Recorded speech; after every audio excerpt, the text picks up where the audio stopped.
Bonjour Église Connexion, c'est Grant ce matin. Je suis content d'être avec vous pour ce 30 janvier, le dernier dimanche de janvier. Déjà, je sais, ça va vite. Et merci Seigneur que tranquillement, c'est là qu'on va être capable de déconfiner un petit peu au fur et à mesure. Puis, je suis vraiment encouragé par nos dimanches ensemble et j'ai hâte de voir certaines personnes cet après-midi, Dieu voulant. Alors, mais pour ce matin, on va avoir l'occasion d'ouvrir la Bible ensemble et de considérer comment Dieu aimerait nous diriger en tant qu'Église vers sa mission, qui sont les gens qui n'ont pas encore donné leur vie à Christ. Alors, joignez avec nous ce matin. On va sauter un petit peu dans différentes sections de la Bible. Alors, si vous avez votre Bible, soyez prêts à aller un petit peu ici puis là. Alors, pour commencer, veux-tu avoir une vie qui rayonne? Veux-tu une vie qui reflète l'amour de Christ aux autres autour de toi? Veux-tu une vie qui touche régulièrement le cœur des gens par tes paroles, par tes actions?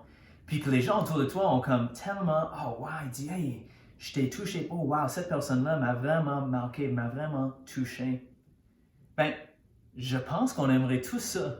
Je pense qu'on aimerait savoir que notre vie est en train de faire une différence, est en train de démarquer la vie de quelqu'un d'autre. Mais dans la réalité, ça arrive rarement. En tout cas, je ne sais pas pour vous, mais pour moi, ça arrive pas si souvent que ça. Même si j'aimerais que ça soit le cas. Puis honnêtement, dans la réalité, probablement, plus souvent, en général, c'est plus, j'ai rien à rayonner finalement. J'ai pas vraiment beaucoup à offrir. J'ai rien de spécial. Puis, je pense que l'image qui vient en tête, c'est un peu comme un animal qui est blessé, qui veut se trouver une place où, comme un petit coin, un petit trou, où il peut se retirer, il peut vraiment comme venir lécher ses blessures et trouver une façon de comme un peu, comment je pourrais dire ça, comme prendre soin de lui-même. Donc, on n'a pas vraiment le goût d'aller à l'extérieur parce que nous, on a des problèmes. Donc, tu dis, ouais, mais Grant, Dieu veut que je rayonne, il veut que je partage son amour, mais moi, j'ai vraiment de la misère avec ça. On n'est vraiment pas en mode genre, Seigneur, me voici, envoie-moi quelque part. Non, on n'est pas là. Souvent, on est, j'espère que le Seigneur ne va pas regarder dans ma direction, ou s'il vient vers moi, j'espère qu'il ne va pas me demander d'aller par là. Peut-être même que Dieu, j'espère que Dieu va envoyer quelqu'un d'autre là-bas. Mais Dieu aimerait nous rappeler ce matin qu'on est tous des lumières, qu'il nous donne la chance que tout le monde a la chance de rayonner pour lui. Ça dit dans Matthieu, chapitre 5, versets 14 à 16. Ça dit, vous êtes la lumière du monde. Jésus a dit ça. Une ville située sur une montagne ne peut pas être cachée. Et on n'allume pas non plus une lampe pour la mettre sous un seau. Mais on la met sur son support et elle éclaire tous ceux qui sont dans la maison. Que de la même manière, votre lumière brille devant les hommes, afin qu'ils voient votre belle manière d'agir, et qu'ainsi ils célèbrent la gloire de votre Père céleste. Alors Dieu veut utiliser les gens comme moi puis toi. Dans ce verset, il n'y a pas de distinction entre comme la lumière qui est forte, puis qui brille vraiment excellent, puis d'autres lumières qui brillent moins fort. Non, en fait, Jésus utilise le singulier et dit, vous êtes la lumière du monde. Moi, toi, les autres, on fait partie de la lumière qui brille. Moi, je trouve ça spécial. Ça m'encourage honnêtement de dire, c'est pas une question de ta capacité de briller, mais c'est qui tu es en train de refléter autour de toi. Et j'aimerais vous présenter quelques pas qu'on peut prendre, chaque personne, pour rayonner dans notre entourage, afin de briller pour Christ.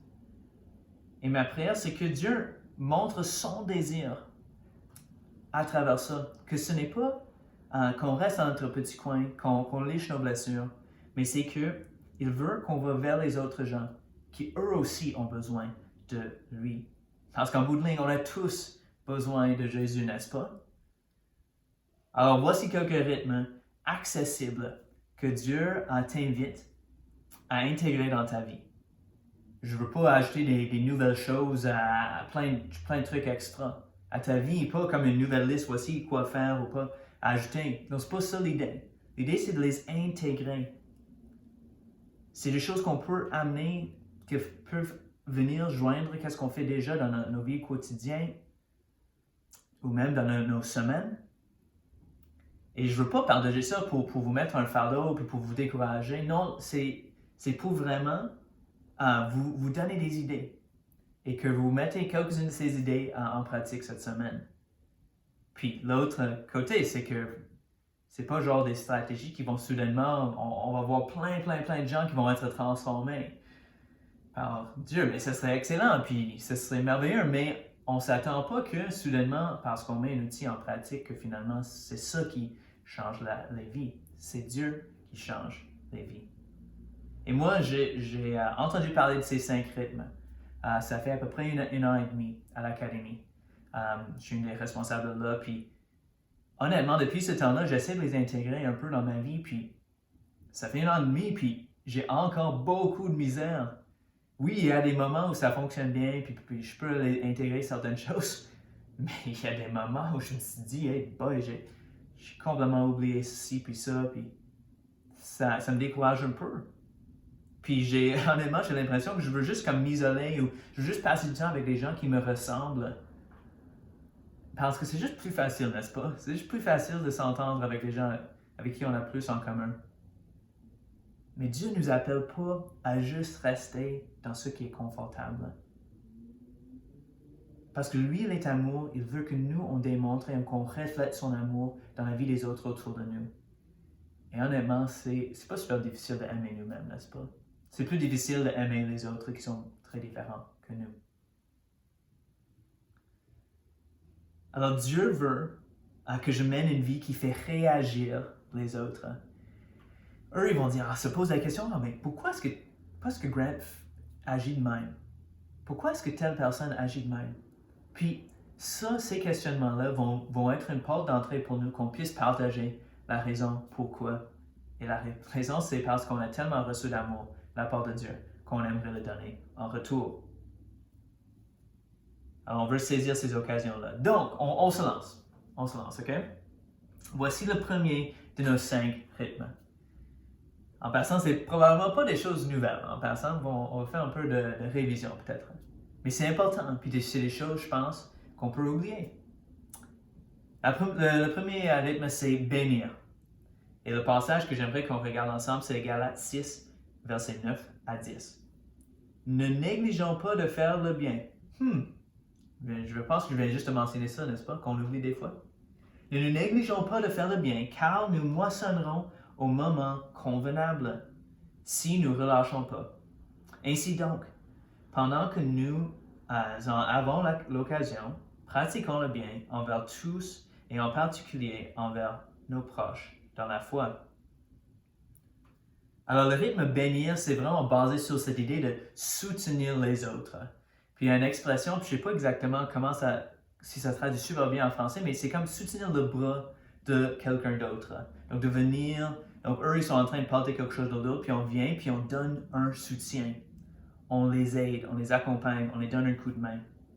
Et Paul nous rappelle, c'est que en tout cas, je ne sais pas pour vous, mais pour moi, j'ai tendance à négliger ou à oublier de faire le bien. Alors Paul dit, non, on ne veut pas le négliger, on veut le faire, on veut bénir les autres. Mais qui?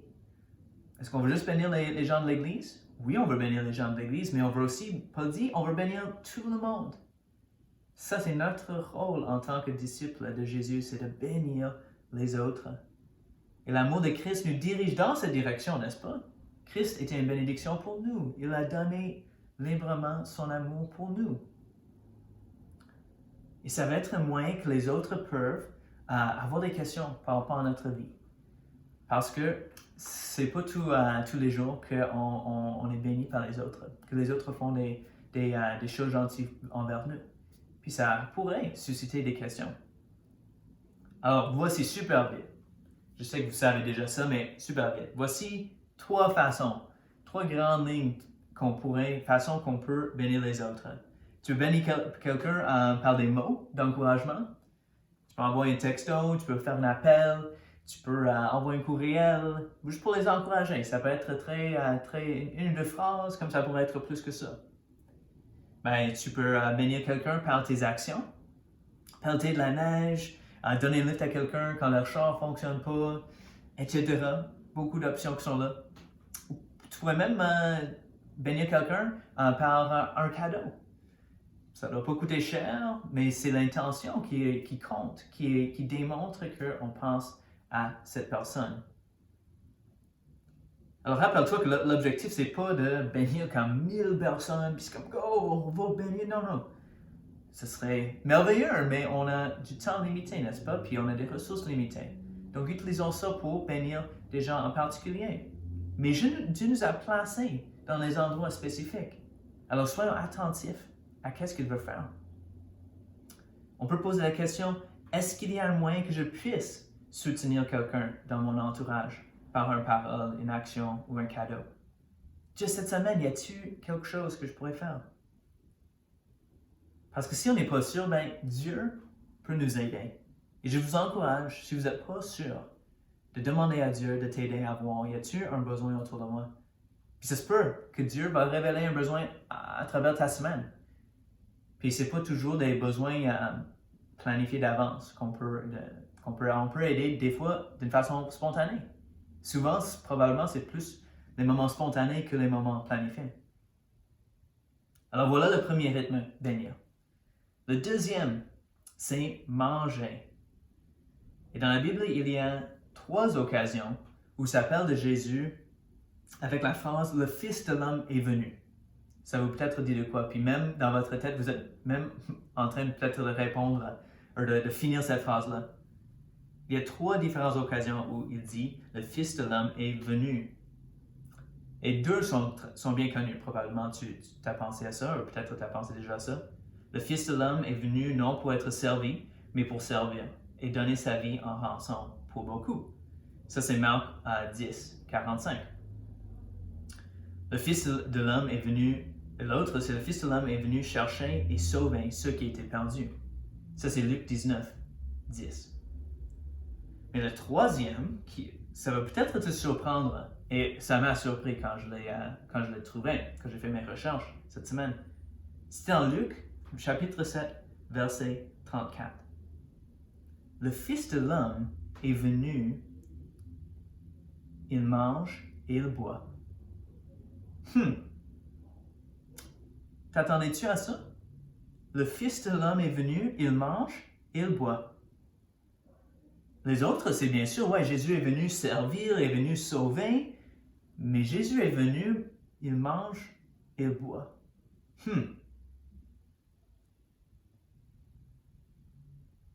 Intéressant, n'est-ce pas? Mais on sait, dans sa vie, Jésus faisait ça régulièrement. Il mangeait avec les pharisiens, Zachée, il a demandé « Hey Zachée, est-ce que je pourrais venir chez toi? » J'imagine, pendant la journée, ils ont mangé ensemble. Des choses comme ça. Et Paul mentionne notre appel général à être des personnes qui démontrent de l'hospitalité en Romains 15, verset 7. Il dit « Accueillez-vous donc les uns les autres, comme Christ vous a accueillis, pour la gloire de Dieu. » Donc, le repas, accueillir les gens, c'est important pour Dieu. La connexion qu'on peut avoir. Comment est-ce qu'on peut démontrer la générosité? Comment est-ce qu'on peut inviter les gens à voir nos vies? Comment est-ce qu'on peut avoir une place pour approfondir des relations? Ben, une de ces manières-là, c'est autour de la table. Si on mange un repas ensemble, c'est d'inviter des gens chez toi pour les laisser voir un peu plus ta vie. Ok, je sais, on est dans le contexte de la pandémie. Tu dis, ouais, Grant, c'est vraiment bon que tu dis, ouais, manger ensemble, mais c'est compliqué. Oui, c'est compliqué, je comprends ça.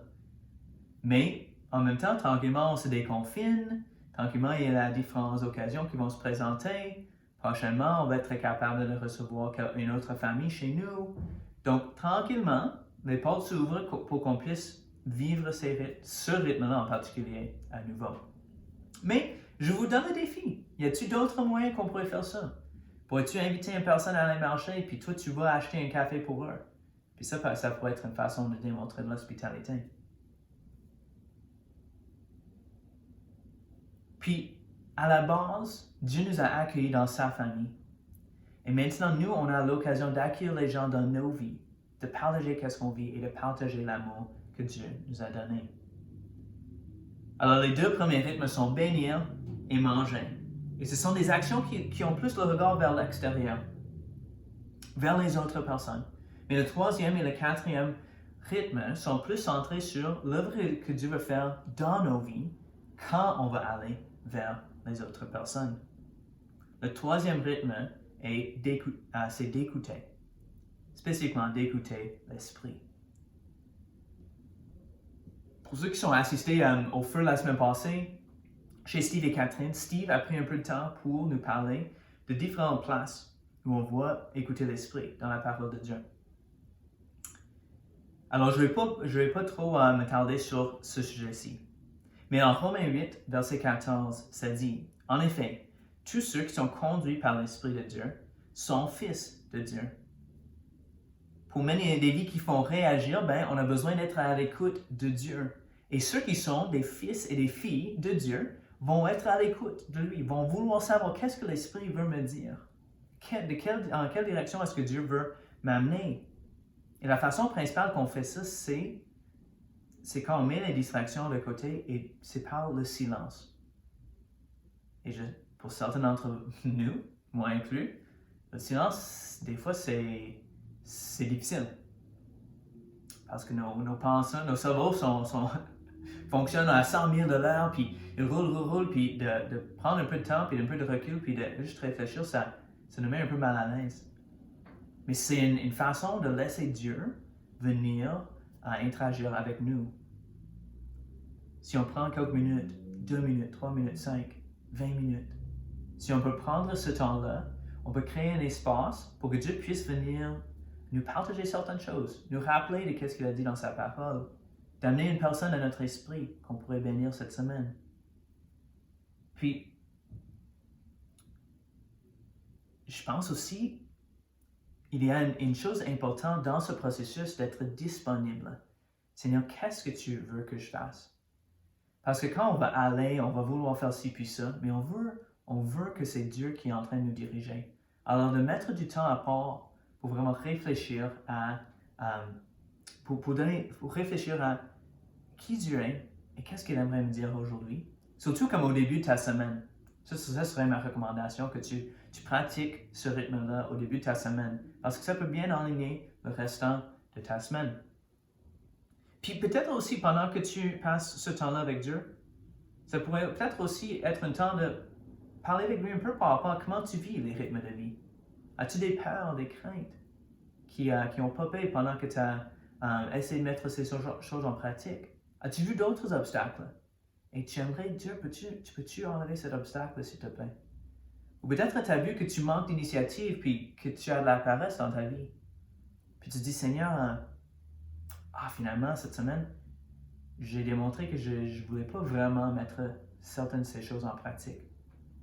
Donc, écouter l'Esprit, c'est vraiment un rythme qui permet Dieu, qui crée de l'espace, une fois par semaine, dans ta vie pour que Dieu puisse venir te partager, te rencontrer, te diriger.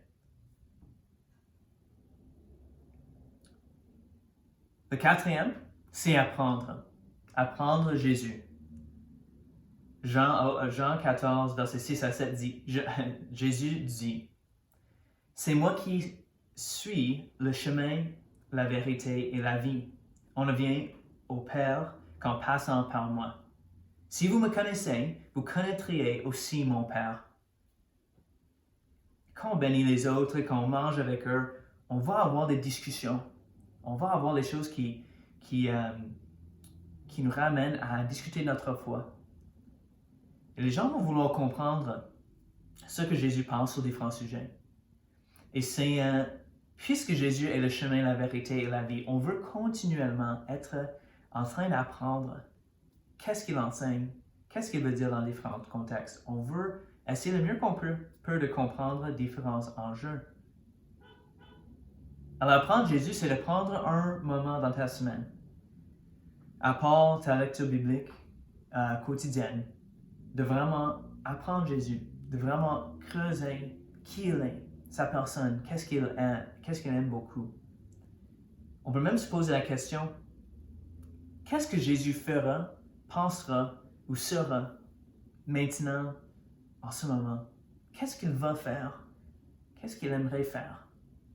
Parce que quelque part, chaque personne, on veut refléter Christ dans nos situations. Et quand on réfléchit intentionnellement pour savoir de quelle manière on peut vraiment vivre et démontrer Christ dans telle situation, je pense que ça va nous aider dans le futur. On peut être équipé à réagir différemment la prochaine fois. Et c'est des choses comme, par exemple, on peut réfléchir à des questions comme, est-ce que Jésus serait d'accord avec l'opinion de mon voisin? Pourquoi pas? Pourquoi oui? Est-ce que Jésus rirait de la blague que mon collègue a dit au travail aujourd'hui? Je me demande. Oui, non, pourquoi? Donc c'est cette idée-là de creuser, de considérer qu'est-ce que Jésus fera, pensera ou sera dans une telle situation. Maintenant, ça va prendre quelle forme? Mais on peut bien sûr lire les évangiles, on peut lire des livres sur la vie de Christ, on peut même écouter des vidéos ou des séries. Il y a une série qui s'appelle The Chosen. Malheureusement, il n'y a pas encore de l'audio en français, mais il y a des sous-titres en français. Donc, des idées pour mieux comprendre qui est Jésus. Mais c'est pas là pour remplacer la lecture de la Bible quotidienne, mais c'est là pour enrichir tes moments. Puis parfois, quand on lit la Bible, on n'est pas toujours en train de lire les évangiles.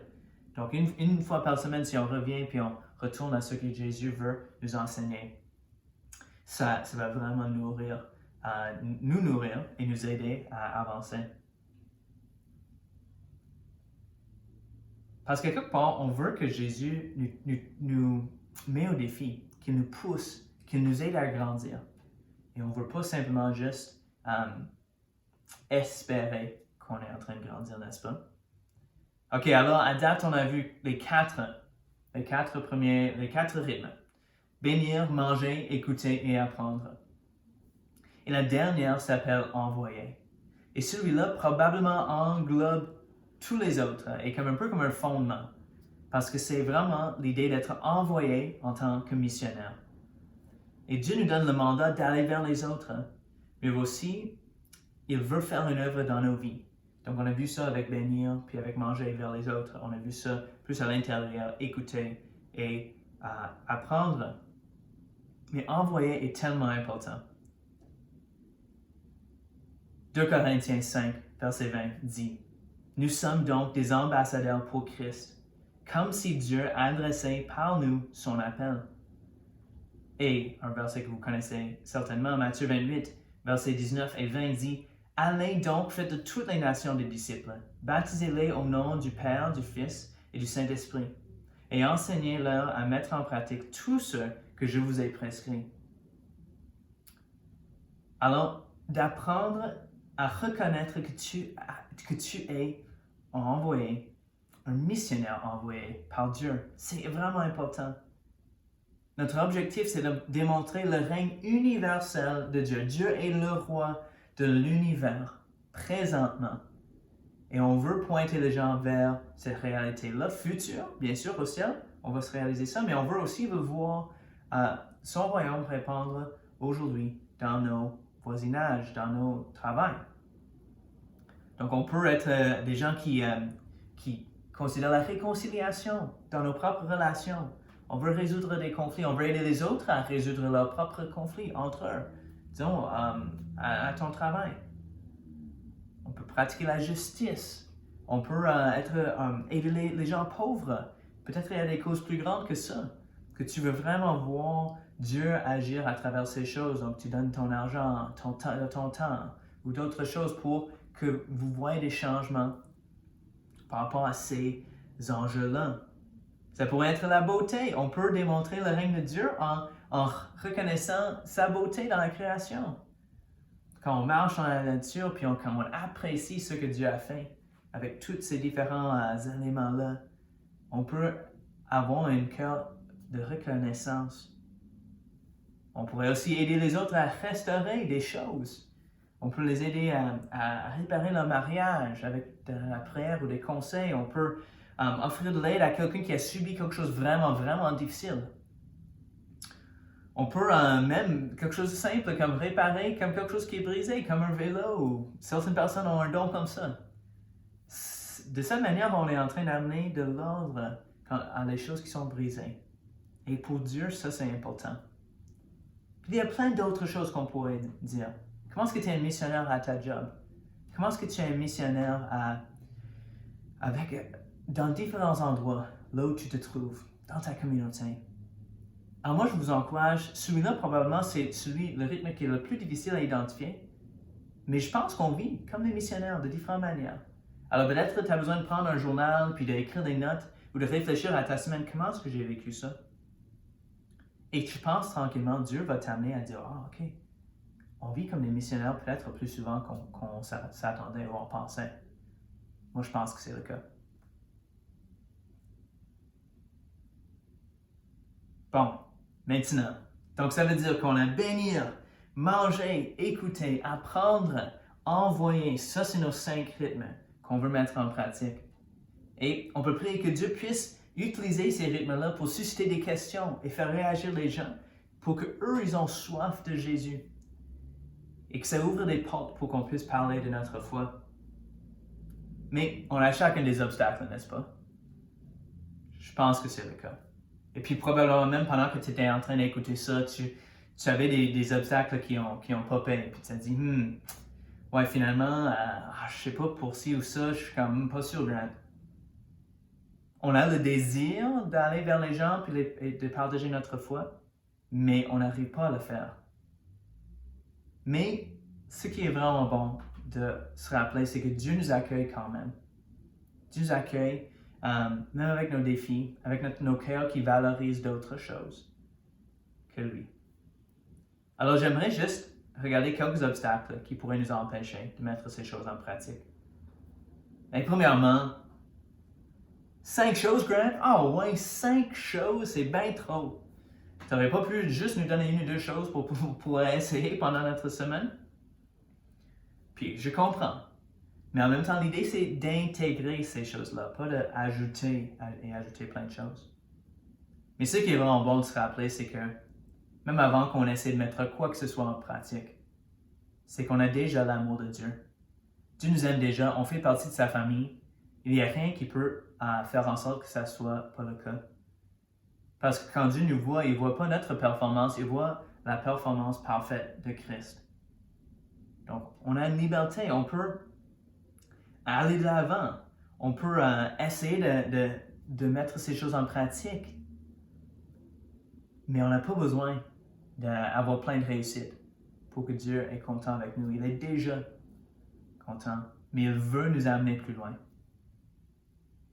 Et l'autre chose, c'est qu'on n'a pas besoin d'avoir une semaine excellente où on a maîtrisé chacun de ces éléments-là. C'est pas ça l'intention non plus. L'intention, c'est d'introduire ces choses-là puis de nous encourager de prendre des pas cette semaine. Donc, pense pas que d'ici dimanche prochain, on a besoin de pleinement incorporer ça dans nos vies, OK? On s'entend? L'objectif, c'est de les intégrer là où on est rendu. Bon, disons qu'on met ces choses en pratique, Grant, puis disons que quelqu'un me pose une question, puis je suis pas trop sûr quoi dire. Ben, je pense que c'est bon de garder en tête que on veut dire quelque chose qui est vrai, mais on a des fois comme une crainte qu'on ne soit pas nécessairement convaincant. Mais j'aimerais que nous rappeler de quel est notre rôle dans ce processus. Est-ce que notre rôle est de sauver la personne? Non. Notre rôle, c'est de témoigner du meilleur et du vrai sauveur, de celui qui va nous libérer de nos péchés. On veut partager notre raison parce qu'on sait que Dieu est à l'œuvre dans la vie. Donc on veut partager pourquoi on pense que Jésus est une bonne nouvelle pour nous. Pourquoi on pense que Jésus est une bonne nouvelle pour l'autre personne? Parce qu'on pense qu'il peut les sauver. Et Dieu veut nous utiliser dans ce processus-là. Jésus choisit de nous utiliser là où on est rendu. Il n'a pas besoin de la meilleure réponse au monde pour travailler dans le cœur de la personne qui a posé la question. Il n'a pas besoin de ça. Une chance. Ça se peut même que ta réponse est simple et ça marche. Parce que on peut prier, on peut dire Seigneur, prends ce que je viens de dire, puis laisse ça vraiment creuser le cœur de la personne. Et Dieu va le faire, je pense. Je crois ça. Parce que Dieu, ça ne dépend pas sur nos bonnes explications, mais ça dépend vraiment de Dieu qui agit dans la vie de la personne. Et la dernière question, est-ce que ça va vraiment produire quelque chose? Si on met ces 5 rythmes de vie en pratique, est-ce que ça va vraiment comme créer une transformation, quelque chose? Mais dans notre culture québécoise, on aime quand les stratégies qu'on met en pratique vont produire des fruits, qui vont avoir des bons résultats. L'affaire, c'est que le royaume de Dieu ne fonctionne pas exactement de même. Et des fois, c'est un peu frustrant. Parce qu'on dit, OK, si on fait telle chose, j'aimerais voir tel résultat aussi. Alors, je ne sais pas qu'est-ce que Dieu va faire à travers ces choses-là. Mais j'ai une garantie pour vous. Il va avoir une vie qui est transformée. Sais-tu quelle vie va être transformée? Ça va au moins être ta vie et ma vie. Minimalement. Dieu va travailler dans nos difficultés, il va nous aider à surmonter les obstacles. Donc, au moins, qu'est-ce que ça va produire? Ça va produire un changement, une transformation dans nos vies. Et ça, c'est à la base déjà bon. Maintenant, est-ce que Dieu peut faire bien plus que ça? Oui. Et on prie, on demande Dieu de nous ouvrir des occasions de partager et d'avoir des discussions spirituelles. Mais à la base, il va travailler dans nos vies. Et ça, c'est bon. Il veut travailler avec nous. Et je pense que ça, c'est vraiment un excellent privilège pour nous de dire, j'ai le privilège de travailler avec ce que Dieu est en train de faire déjà. Alors cette semaine, je vous encourage de prendre un temps à part pour réfléchir à ces rythmes et de réfléchir à comment tu peux les mettre en pratique. Pourquoi? Ben, c'est parce qu'on a reçu tellement un amour magnifique de la part de Dieu qu'on veut que les autres goûtent à cet amour-là aussi. Et même si tu veux t'isoler dans ton coin, dans ton trou, comme un animal blessé, pour lécher tes blessures, je t'encourage de te rappeler que Dieu veut t'utiliser. Il veut utiliser tout le monde pour rayonner la lumière, sa lumière dans le monde. Peu importe si on se sent qualifié ou pas. En fait, c'est probablement une des façons qui va surprendre les gens le plus. C'est que finalement, Dieu utilise des gens bien normaux comme toi et comme moi afin de poursuivre son œuvre. La différence, c'est que nous, on a reçu un appel du roi des rois. Et ça, c'est excellent. Pas pour mettre la pression sur nos épaules, mais c'est un privilège. Et on demande, Seigneur, donne-moi de la joie de rayonner pour toi.